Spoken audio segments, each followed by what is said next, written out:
We'll never smoke the dizzy, but we can always share some disease. It's just a cup in time.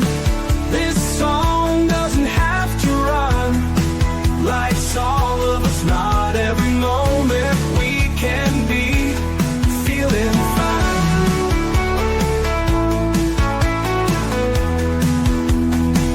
I wanna share a moment, just a second if you will, maybe even a cup of thrill. We could share this performance.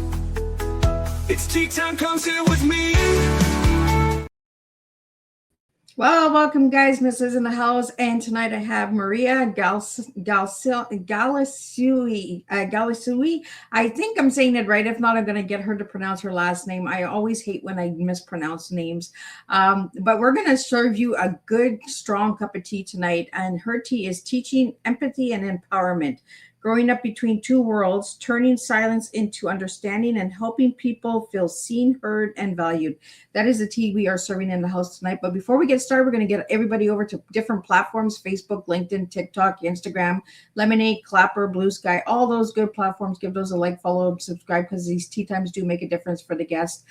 Give them a follow as well on their platforms. In the description, you'll find all of that good, juicy stuff, so you can follow all these guests and learn more about what they do on their platforms as well. Also, jump over to the podcast apps: Podbean, iHeartRadio, Listen Notes, Deezer, Apple Podcasts, Spotify, all those good ones. And if I haven't mentioned the ones that you guys know about, Miss Liz is on there. Check those out. But jump over to babyboomers.org. I've been partnered with them about 3 years now.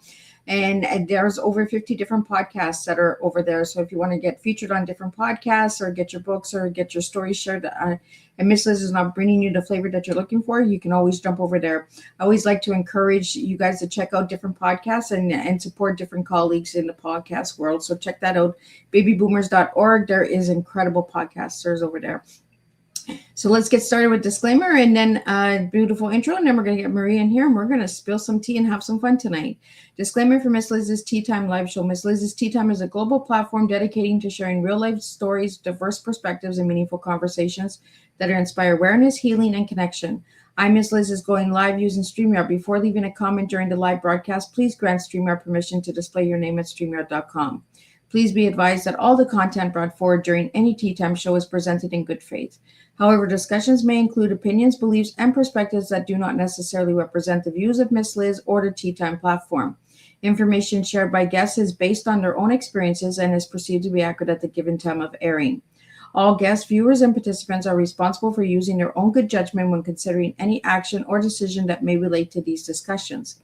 Some episodes may cover sensitive topics, including but not limited to trauma, abuse, grief, mental health, and other emotionally triggering subjects.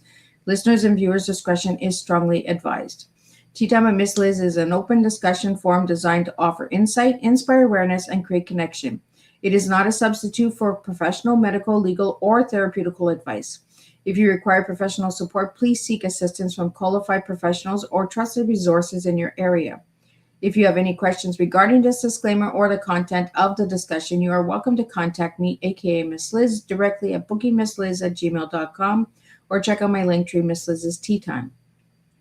By choosing to participate in, comment on, or view these live shows, you acknowledge and accept this disclaimer. Your participation is entirely voluntary. I, Miss Liz, welcomes you to join the conversation with an open heart, and if at any time you feel this platform is not right for you, I respect your wishes and decision and welcome you back whenever you are ready. Tea Time with Miss Liz is serving truth and awareness one cup at a time. Well, welcome to Tea Time with Miss Liz, where every story reminds us that healing often begins the moment someone finds the courage to break the silence. Today's guest brings a deeply personal story of resilience, hope, and it takes to transform pain into purpose. Please welcome and join me in welcoming Maria Gallucci, author, speaker, and advocate, whose book, Raised in Silence, shines a compassionate light on the lasting impact of childhood experiences, family dynamics, and the incredible resilience of the human spirit. Maria's journey is one of courage. Through her writing, she opens the door to conversations many people have kept hidden for years, encouraging others to know they are not alone and their healing is always possible. Her story reminds us that while silence may protect us for a season, our voices have the power to bring freedom, understanding, and hope. Today's Tea Time will explore breaking the silence around childhood experiences, healing from the past, finding your voice through storytelling, resilience, hope, and personal transformation, and choosing courage over fear. Maria reminds us that our path may shape us, but it does not have to define the rest of our story. So grab your cup and join us for a heartfelt conversation filled with compassion, courage, and real life tea, truth, experience, and awareness. Let me get Maria in here and spill some tea. Welcome, Maria. Hi, thank you so much for having me. It is a pleasure to have you. So, Maria, let's get into it and let's get to know you a little bit before we get into the book and all of the good, incredible stuff that you've done, because I want to mention a lot of things tonight. I have a full plate on here and I got all my homework all done. So, Maria, tell us who you were as a little girl and who you are now. So I'm Maria Gallucci, and I'm a Colorado real estate agent. I've been that for 35 years. And so I was raised by, I'm a CODA, which is a child of deaf adults, and I was raised by two deaf parents, and there were 6 of us all hearing siblings in a loud household because my parents couldn't hear us, so we always played around. I bet you it was pretty noisy, right? Oh yeah, I told my mom that the only reason why you had 6 kids is because you couldn't hear us. So growing up with 2 deaf parents, how did that affect your childhood? I think people often thought growing up with deaf parents, it must have been sad or hard or difficult, but honestly, it was a funny household. So my family was loud in all the best ways, and we laughed constantly. And of course, there were challenges because we were made fun of a lot because we were different and we were like dubbed to be the outsiders. And so I think interpreting serious conversations at a young age, but there were also like so much love, and I wouldn't change it for the world because it shaped me who I am today. So Maria, tell us a little bit on who you are today. So I am a bestselling author of Raised in Silence, and I'm a real estate agent for 35 years, and I cater to the deaf and hard of hearing community and any community that feels like an outsider or left out, because my motto is to make sure that people feel like they belong in a safe space with someone. So, Maria, I want to get into your book, and I'm going to pull up the book, and then I want to get into a bunch of other incredible things that you've been doing, because I am honored to have you sit at this table tonight, because you're going to bring so much awareness to a lot of places that many of my listeners might not even know exist out there. So, Maria, I'm going to pull up the book. If you just want to share with the audio listeners what we're looking at. So that is the cover, and that is actually my son designed that, and the publishing house said that a lot of authors always submit their own covers, and they never accept them because they want to design it themselves. And mine was the first one that they've ever accepted, and that is actually my son on the cover as well. So it says deaf. So this is how you say deaf, from the ear to the mouth, and the rose covering the deaf side is a reminder that hearing one way experience, or like you only hear what one way to experience the world. And when one sense is limited, like being deaf or hard of hearing, the others become stronger. And so that allows people to connect, communicate, and navigate in meaningful ways. So that was the rose. And then the color on the deaf side, on the rose side, is the vibrant colors that represents the richness of the deaf culture, connection, community, and the beauty of the world that is overlooked.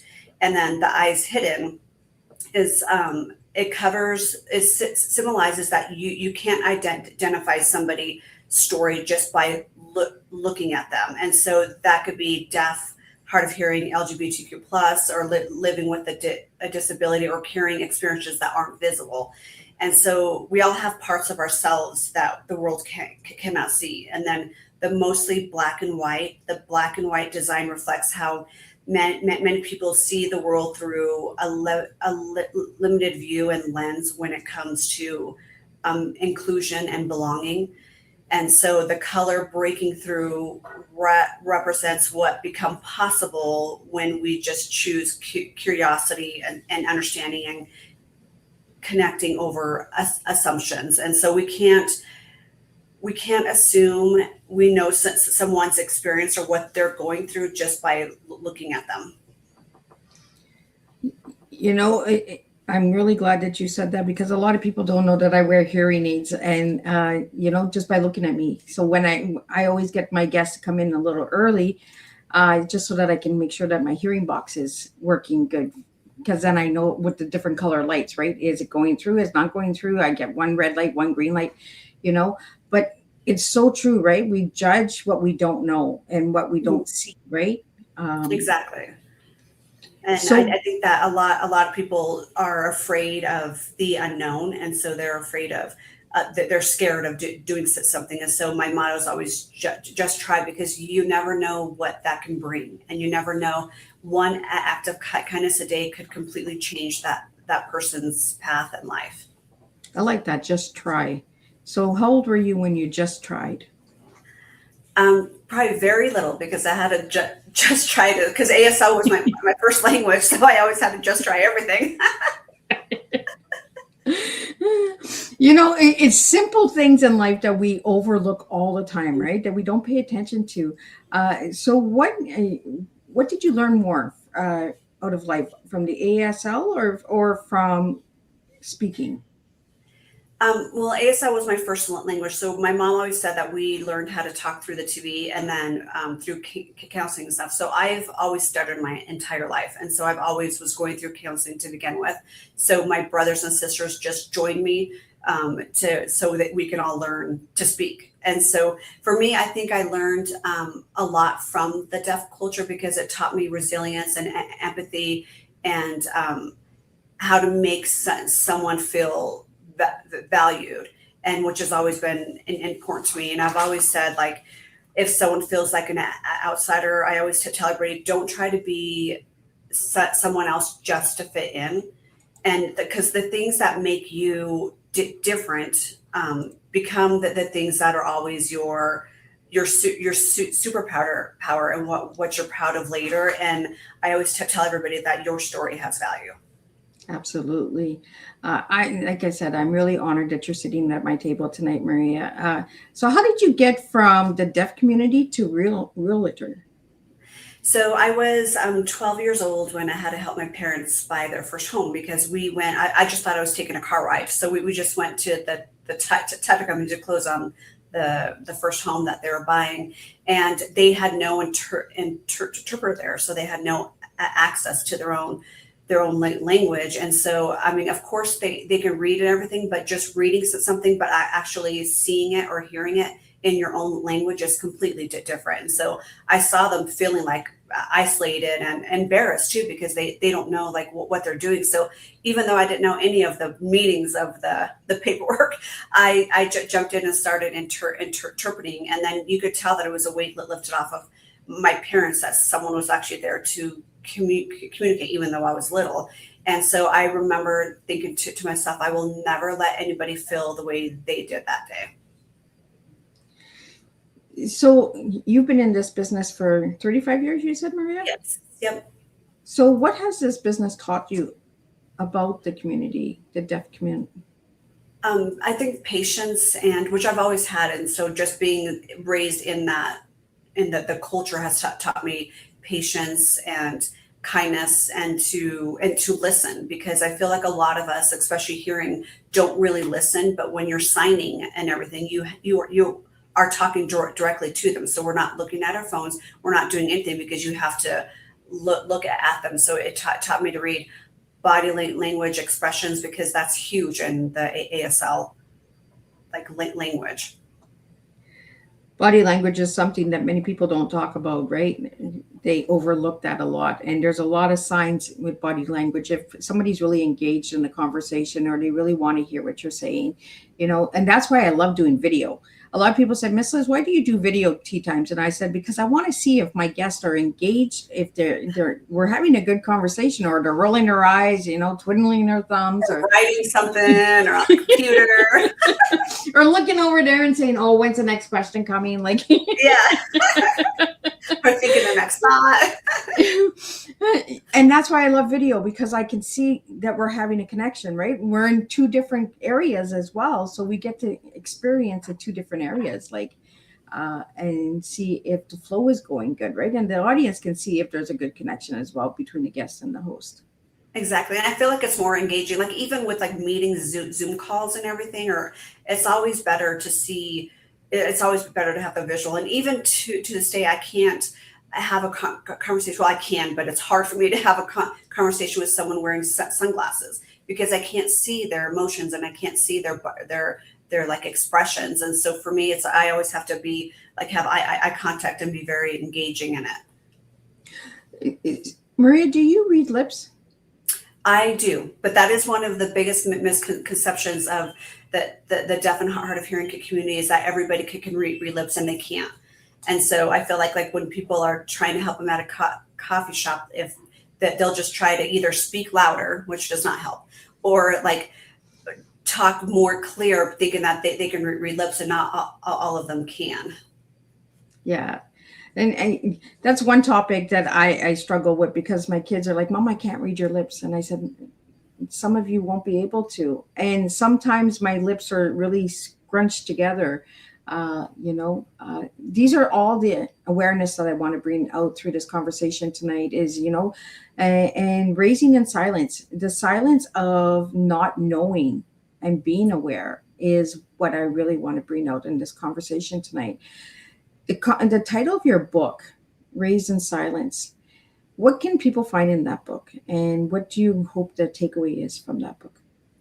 They can find a lot of tips and and it's not just for the deaf and hard of hearing community. It's for everybody who wants to learn how to communicate better and make somebody feel like they're included and not isolated or left out. And I saw my parents get left out a lot, just because they were different. And so I think that just because someone's different doesn't mean that they need to be less valued. And so I think that my mission is the same. Like, I want people to feel seen, heard, and understood. And in the book, it teaches people to do like that, and it gives a different perspective. And I have a lot of people who are not in the deaf and hard of hearing community tell me that, I loved reading your book, because I've never looked at it in that perspective, and never knew that I was leaving people out by not knowing that I am. And so it teaches how to be more inclusive, and how to make someone feel like they belong in their space. So in this book, is it your personal story, correct?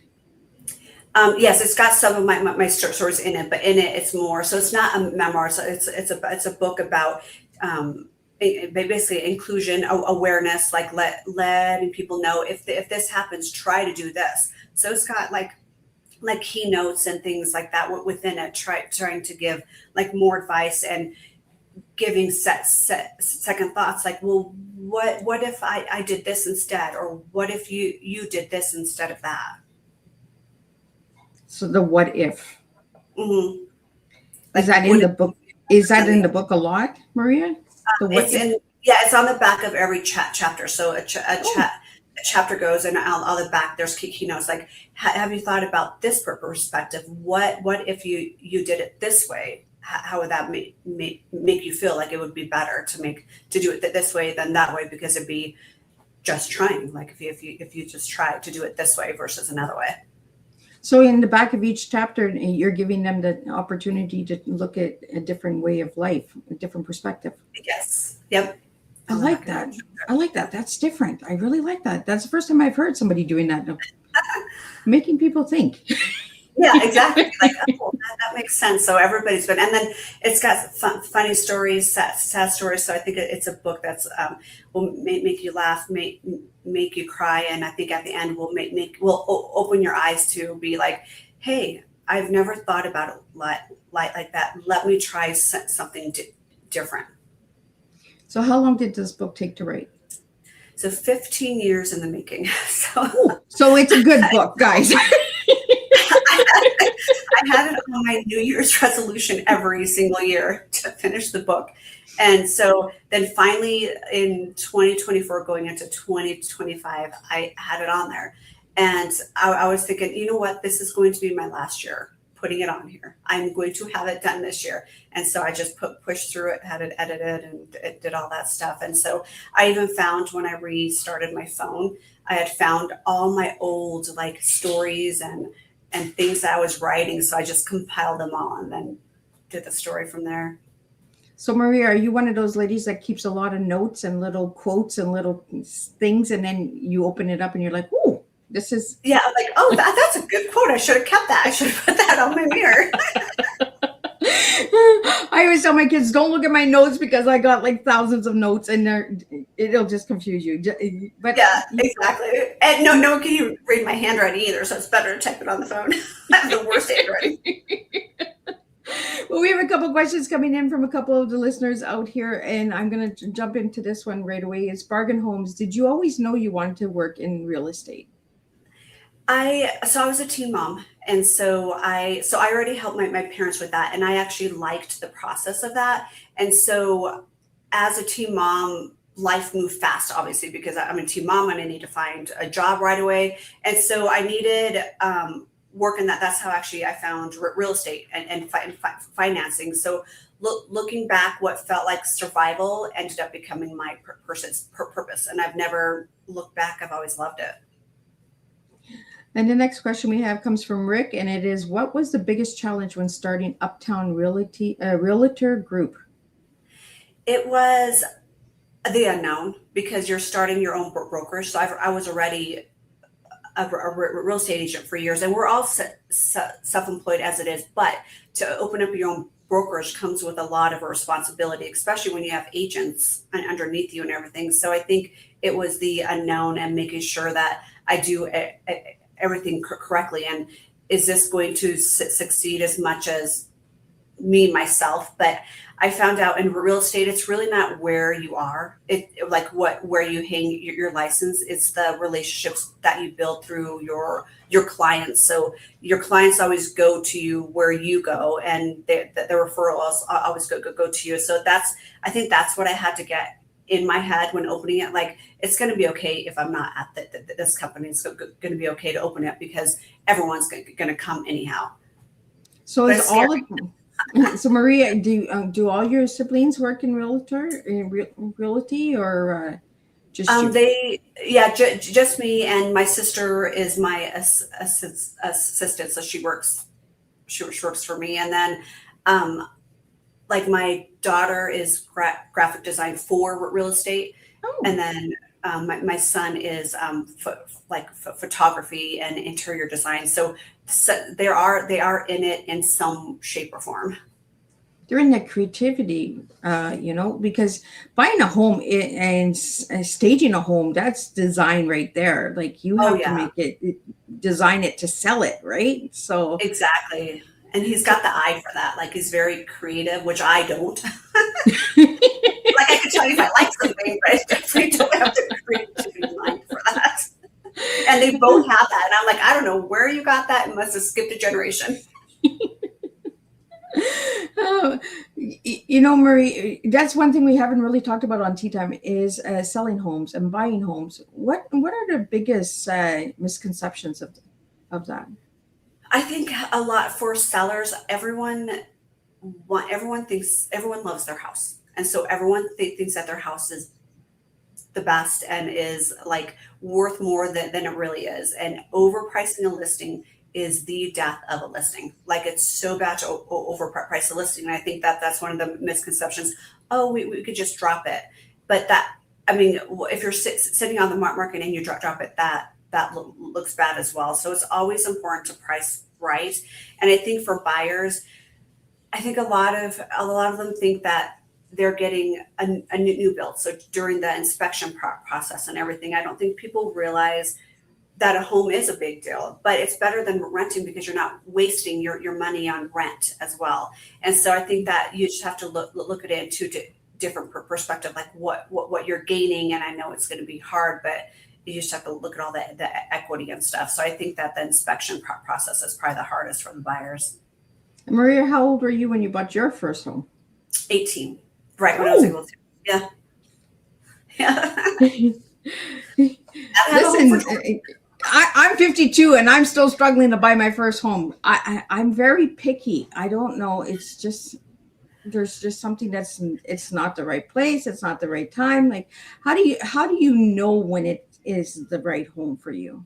So I always tell all my buyers that you have to have your 3 must, both do if they're together. So both people have to have their 3 must. And if the house, because everything can be changed, or everything can be, especially cosmetic and colors and everything. Yeah. So for me, if the house has your 3 must, and then your 3 must, or you by yourself, and it has good bones, and you always know. I feel like when you walk into a home, you know, oh my God, I love this house. That this is my place. I think everyone does feel like this is their place. You know, and I always get something from my guests, and Maria, that's what I'm getting from you is I didn't know about the 3 musts. So what are the 3 musts? So for me, it's an open kitchen. So because like I grew up, you have to have a deaf friendly home, and I know that about my deaf and hard of hearing clients. And growing up, I always had a deaf friendly home, and that means that the kitchen is opened up to the living room or dining room, so you can sign to them while they're entertaining or cooking. And so that one was mine. I definitely need a big closet, and I like a master bath. What would your 3 must be? Master bathrooms are one of my big things. I just need a beautiful bathroom. I don't know why. It's probably because I love bubble baths and I like to spend a lot of time. Yeah. So it's a big must for me.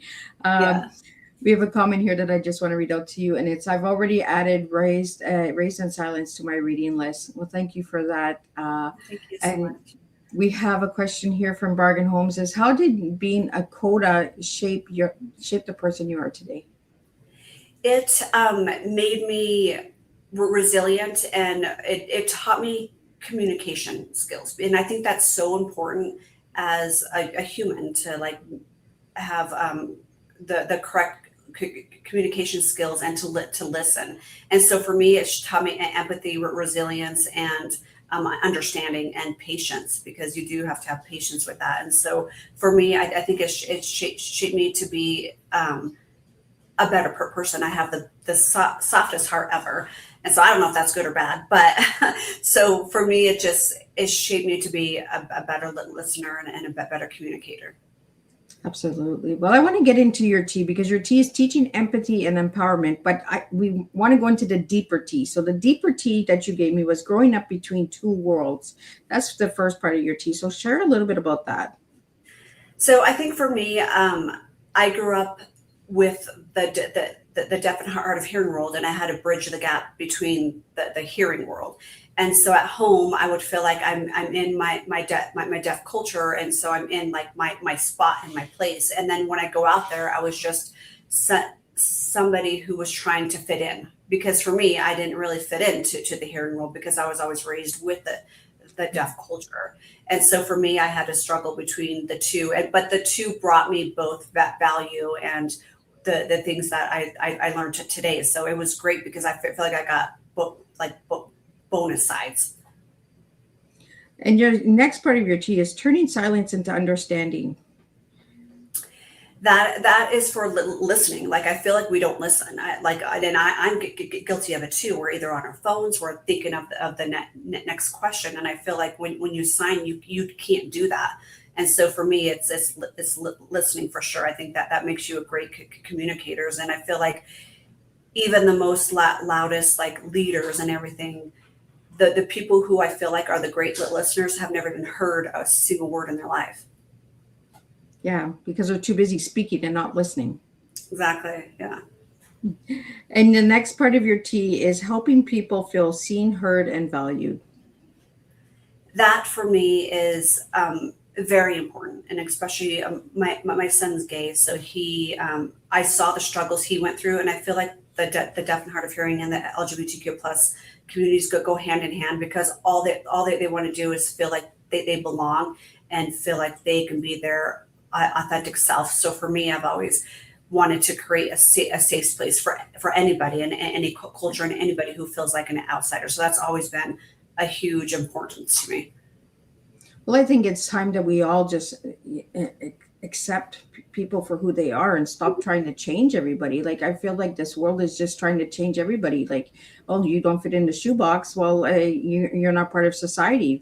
That's so wrong. Like, exactly. And I agree. And I've seen the struggles that a lot of people have gone through. So, and that's why I've always told my son, like, you be you, and the people who are making fun of you, that is their issue, and trying, and everybody, it always hurts, obviously, when you're made fun of. And but I always told him, I said, you need to be your authentic self, and you deserve to be valued, seen, and heard. And I feel like we need to do better at that.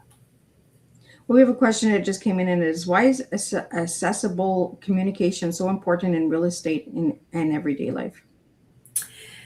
Especially in real estate, because they have to understand what they're doing and what they're signing. And if they don't have the correct access to an interpreter or anything like that, how are they really going to understand what they're signing? So I think that is so important. And especially, like, even in the workplace and leadership businesses, like that, they'll have sales meeting but not have an interpreter, and they might put like closed captioning on the screen, but that it's different when you have to read, because then you're losing focus because you're trying to read, so you can't really see anybody's expression, than having an interpreter there. So I think that accessibility is huge for that community.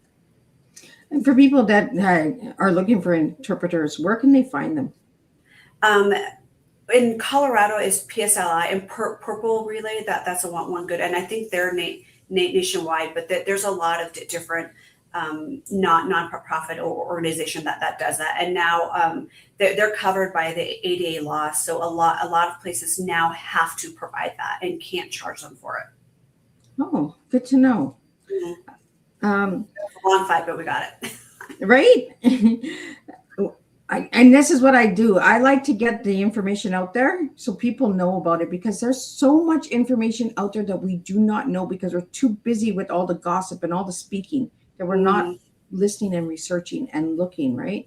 I want to talk about some of the incredible charities that you work with, because I've never heard of any of them. And I was just like, whoa, now I want to get them out there. So let's start with Compassion International. How did you find out about them, and what do they do?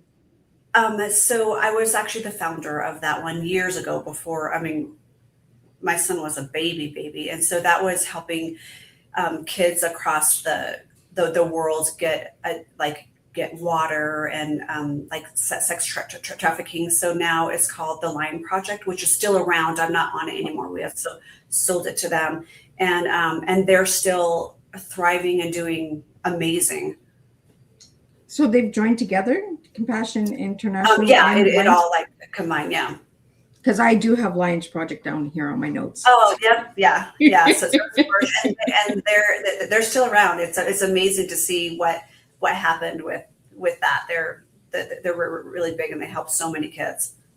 And that's what I mean. Like, when I do my homework and I find these things, and I'm just like, why don't I know about this? Why is it that I only find these things out when I have my guest on Teatime? So my listeners are probably like, how does she find this stuff out? Because I do my homework. I want to talk to you about Dove. Tell us a little bit about Dove. So that one is a deaf overcoming violence through empowerment.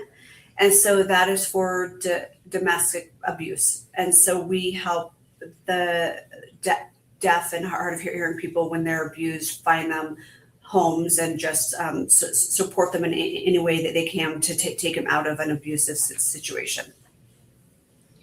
And we have RMDS, Rocky Mountains Deaf School. Yeah, so I'm on the board of Rocky Mountain Deaf School, and that's one of the main deaf and hard of hearing schools here in Denver. And so that just has a lot of kids in there who are from the deaf community, which is huge because a lot of deaf kids always feel isolated because some of their parents don't even learn sign. And so they're just always isolated. So having a school that caters to them is huge because they feel like they belong in a community. And can you tell us a little different the differences between deaf and hard of hearing? Because there's different categories. There is. So when you're deaf, and usually the correct way is to say deaf and hard of hearing because they all go together. And so Yeah. deaf is profoundly deaf. So you usually can't hear at all. And hard of hearing is you have some hearing or a little hearing or like half and half. One ear could be deaf and the other one could be hearing. So it's just a different, it's just a different layer of how profound deaf you are. And the deaf and mute, they can't hear, but they can speak, right? They usually don't use, we usually don't use that term anymore because I think that was like past and like long time ago. But it's funny because my dad never really spoke. I probably heard him talk probably on one hand I can count, but my mom always used her voice. So I think that it's just a difference of how they use their voices. So what is the term that we're using now? Just deaf or hard of hearing. Deaf and hard of hearing. Yeah. You know, it's always nice to know, and somebody who lives it can speak it. And I love having guests that live the experience and they know the proper terms, because there is terms that sometimes offend people, right? So exactly, yeah. And the next one I have is the CAD, Colorado Association of Deaf. What is that? Yes, so that is the Colorado Association of Deaf, which is, it's big. It's been out in Colorado forever. And so it's just a place where they just, it's a huge advocate for the community, and they just have like community functions, fundraisers, and a lot of the times they'll actually collaborate with the Rocky Mountain Deaf School or Dove as well. And let's get into the ASL at Compass. What is that? So that is ASL Realty, and I'm in Colorado, so I do all the Colorado, but I also developed a nationwide platform to where if any clients that were outside of Colorado, I find them an agent who speaks ASL. Oh, cool. See, we're learning so much. Thank you for sharing, Maria, because, you know, this is what I want to do is I want to get the information out there. I'm in Canada. So is there any of the organizations that you've mentioned that are global, or are they just US based? They are mostly US based. Okay. Just for my Canadian listeners and for things out there. Are there any global organizations that my listeners should be checking out? I don't know. There's so many organizations around, but I can't think of one off the top of my head. Obviously, they do expand, especially Dove. Like they will try to do like things outside of the U.S., but they're mainly in here because the way that they have their functions and their donations. Well, thank you so much for that. We have a couple questions here. I'm just going to get them out to you. And this is from Francis. Has one client ever changed the way you view success? Yes. So for me, it's not the homes that we buy. It's actually helping them and seeing their faces when they actually go into a house or sell their house. And for me, just their experience of understanding what's going on. And so it always makes me feel good having them be happy with their purchase. So for me, it's not the amount of people that I get to buy or sell. For me, it's quality versus quantity. Is this your first book that you've written, Maria? It is, yes. Well, 15 years. I mean, I don't know how old I'm going to be if it takes me 15 years. The next one will take you 10 years and then 5 years. Do you have any plans of writing another book? It's in the works, like it's in talking, because I was thinking about maybe doing a spinoff to the book about being more like business and people based on how you could be more inclusive in all ways of life. Well, you wrote the first one, so that's the hard one. The first one is Yeah, always the exactly. hardest, right? It's almost like selling your first home, right? It's the hardest, and then I after know, that, exactly. I agree. So if I do write another one, hopefully it will be easier. right? So we have a question here from Kobe, and it's what inspired you to create ASL at Compass in addition to ASL Realty?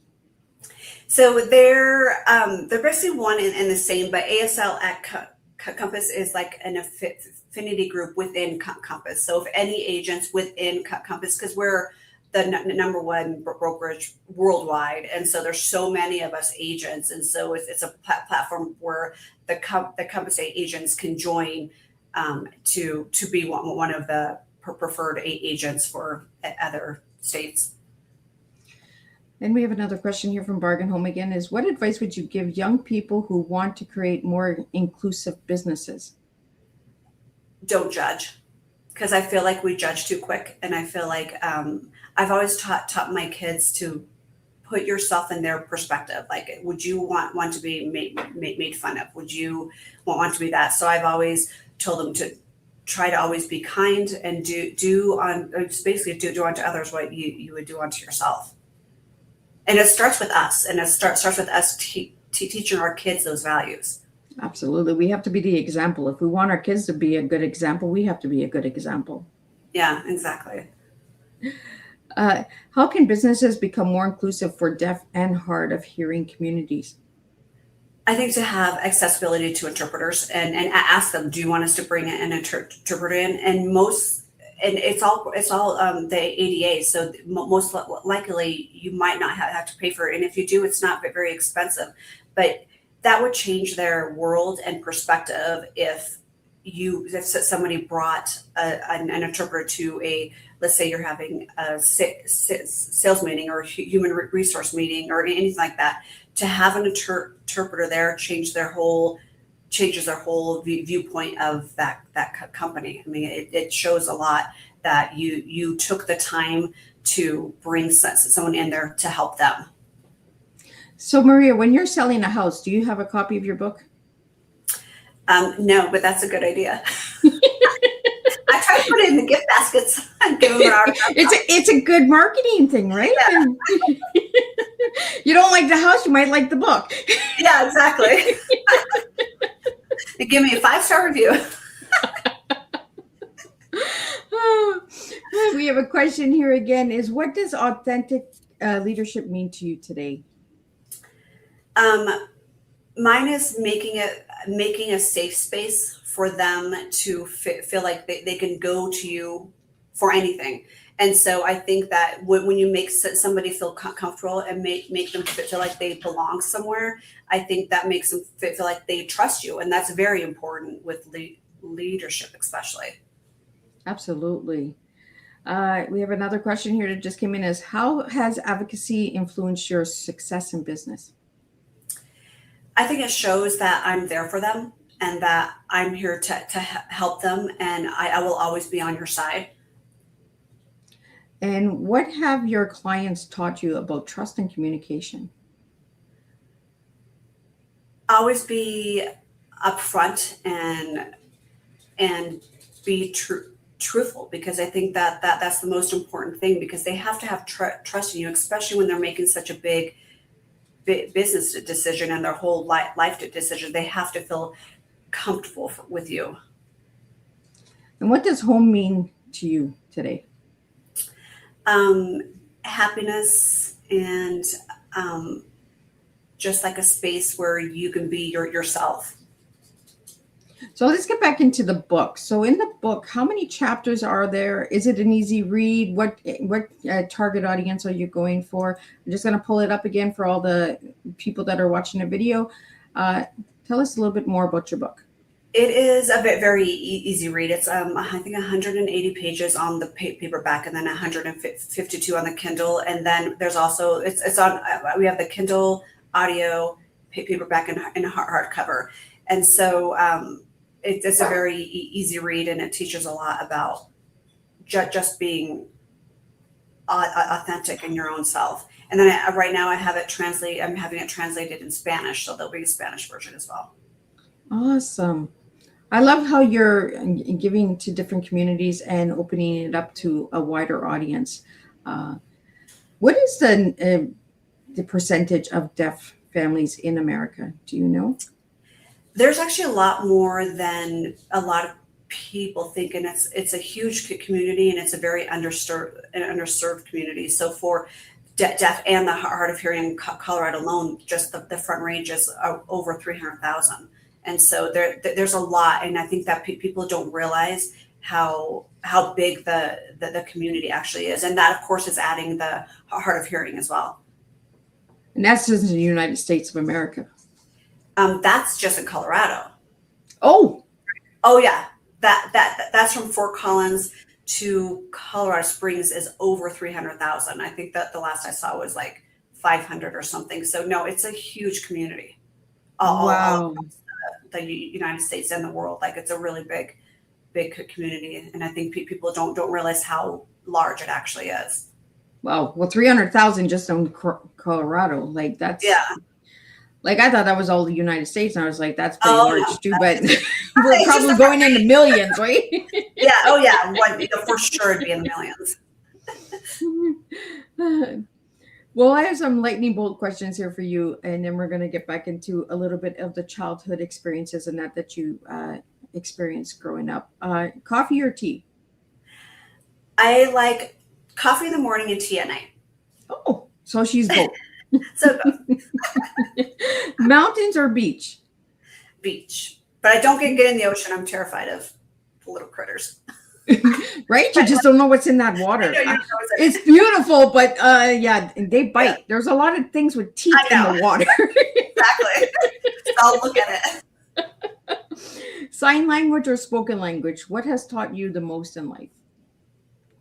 I think sign language because it taught me how to be more aware and to be more and to be a better listener and to be inclusive. Where I think we're taught that as hearing, but when you're in a community that that is left out and isolated, I think that teaches you more lessons. One lesson your parents taught you at a young age? To always be kind. What inspires your everyday? Um, I think making people happy and to make sense, someone feel like they're loved. And your favorite color is pink. Why? I love pink. I don't know. I just have always loved pink. Is I it like pink the flowers? Is it pink in clothes? What draws you to pink? it's funny that I always wear like black or dark clothes. I don't really use pink, which is odd, but I love like pink flowers, a pink pen, pink on my cover. Like I just love pink. When you were a little girl, what was your favorite color? Was it pink or did it change as you got older? When I was a little, I think it was yellow. I used to like yellow. Yeah, growing up. And then of course I love black, but that's because I love wearing black because I think it complements my hair. So let's talk a little bit about your childhood experiences that you've experienced that people will find in the book and that you would like to share today with the audience.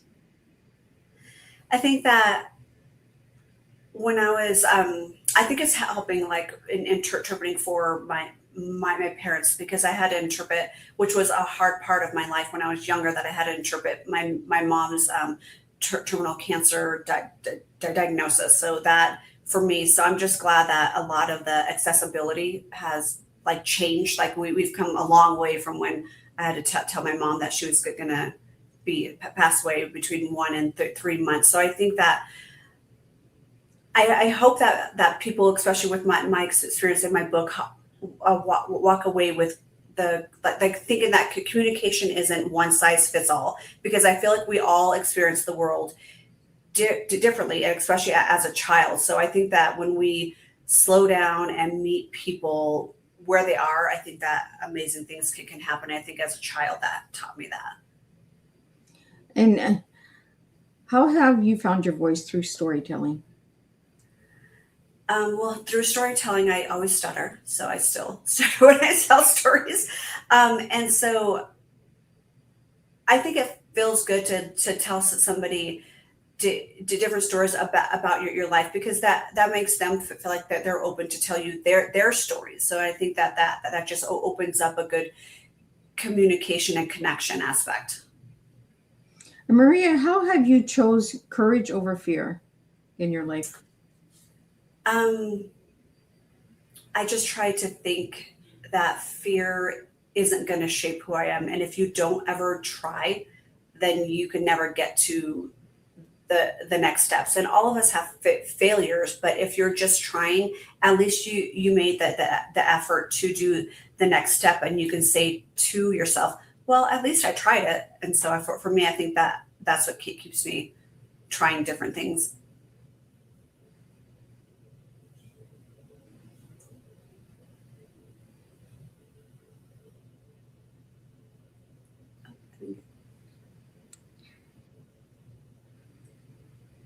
There's probably a storm coming, so we have some glitches. Can you?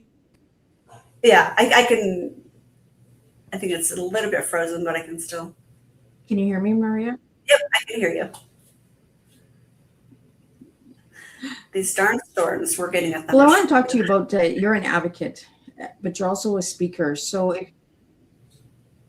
yeah, we got a thunderstorm outside our window here, so it's probably the storms that are acting up. You're also a speaker, so can you share any of your speaking events that you do, or where people can find you to have you as a speaker in that as well? So I've spoken to the Hearing Loss Association of America, and then some of the libraries, and then so I speak at different events to make people feel like they can be included. And for the real estate, they can find me on GallucciHomes.com, and for the book, it's RaisedInSilence.com. Do you have any events that are coming up that we should know about? I have a Boulder event at the CU campus on their library coming on August 13th at 6 p.m. At 6 p.m. So anybody that's in that area, go ahead and check it out.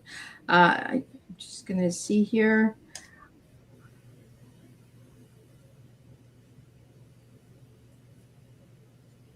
The word transform pain into purpose, what does that mean to you?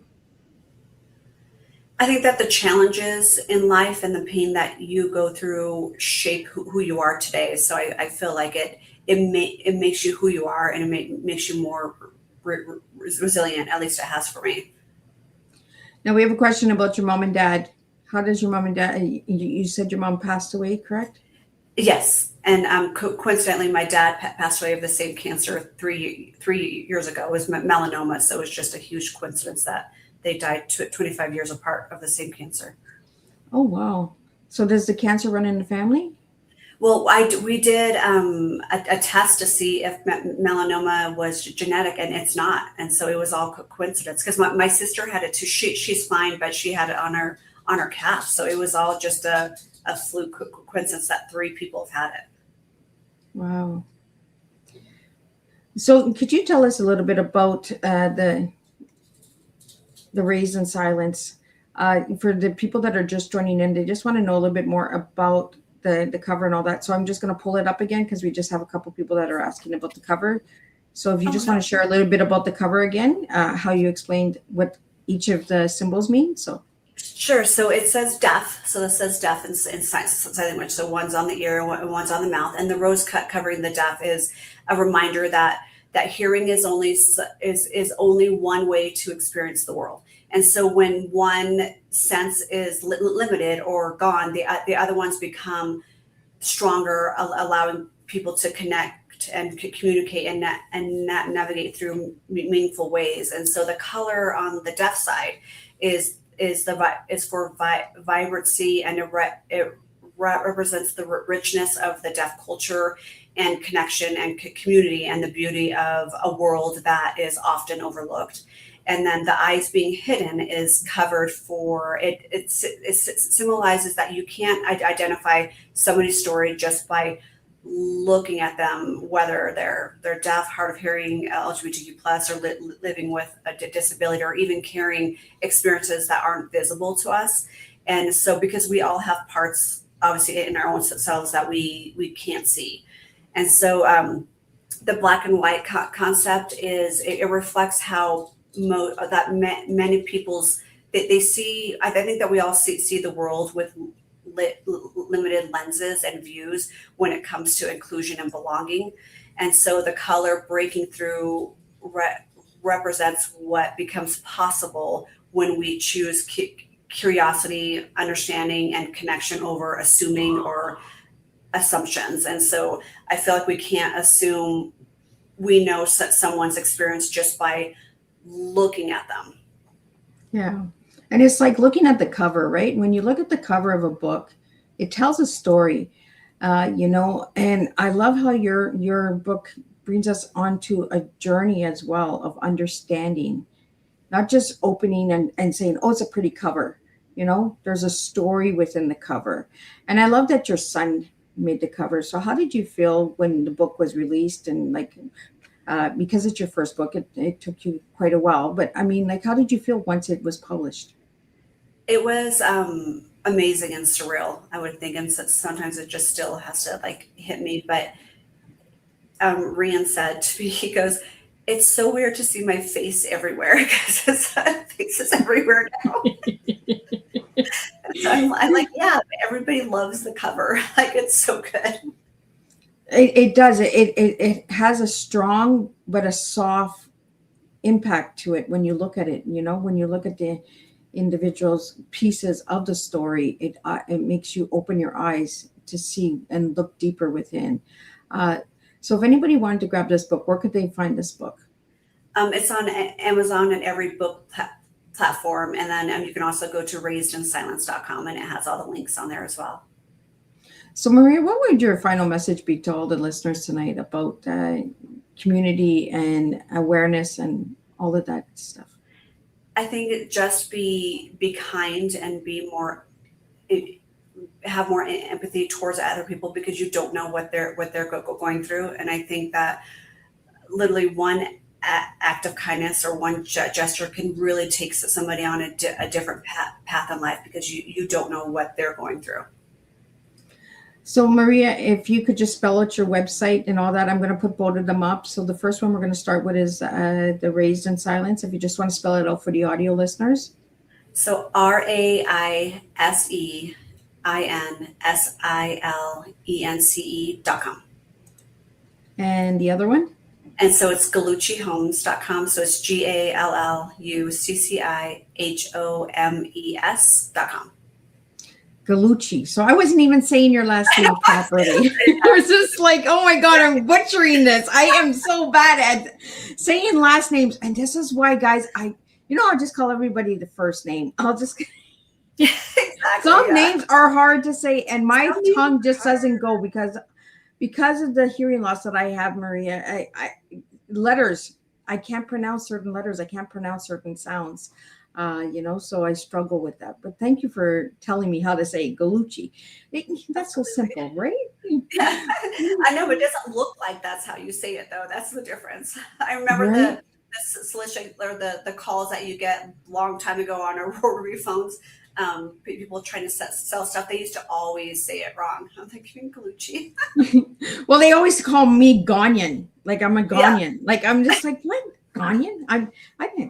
I'm a Ghanyo. I'm not a Ghanaian, but right.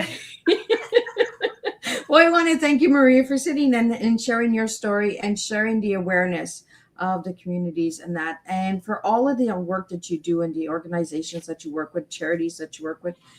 Thank you so much, because without you coming to my table, I would not know about these, and my listeners would not know about these incredible places. So check these places out that we've mentioned tonight on Teatime. Thank you guys for tuning in. Thank you for bringing your questions. I'm just going to do a quick recap of what tonight's Teatime was, and we'll be back next week and we'll do this all over again. Remember that some Mondays and some Fridays there are Teatime, so pay attention. Miss Liz is bouncing all over so that you guys stay on your toes and you stay engaged with the guests that are coming. So what a powerful and heartfelt conversation we've shared tonight. Maria, thank you for bringing your courage, honesty, and compassion to the Teatime table. Your willingness to share your story reminds us that healing often begins when someone is brave enough to say, this happened and I am still here. Today, we explored resilience, childhood experiences, healing, forgiveness, self-discovery, and the strength it takes to reclaim your voice after years of silence. One of the strongest takeaways from tonight's conversation is this: silence may hide pain, but truth creates the opportunity for healing. Through Raised in Silence, you've shown us that our experiences do not diminish our worth. Instead, they can become the very foundation from which we grow stronger, wiser, and more compassionate towards ourselves and others. You also reminded us that the healing is not about erasing the past, it is about refusing to let the past write the rest of our future. As we close tonight's tea time, I leave everybody with this thought: what part of your story have you been afraid to acknowledge, and what part becomes possible if you allow yourself to take the first step towards healing? Because your voice matters, your story matters, and your journey may become the hope someone else has been searching for. Thank you, Maria, for reminding us that there is strength in vulnerability and that even after silence, hope can still be found. Until next time, keep speaking your truth, keep coaching, healing, and keep serving real life tea one conversation at a time. And tonight's takeaway is: your story does not end with the pain you have experienced. It continues with the courage to heal, the strength to speak, and the hope to help others know they are never alone. And I'll see everybody next week, and we'll do this all over again. Thank you.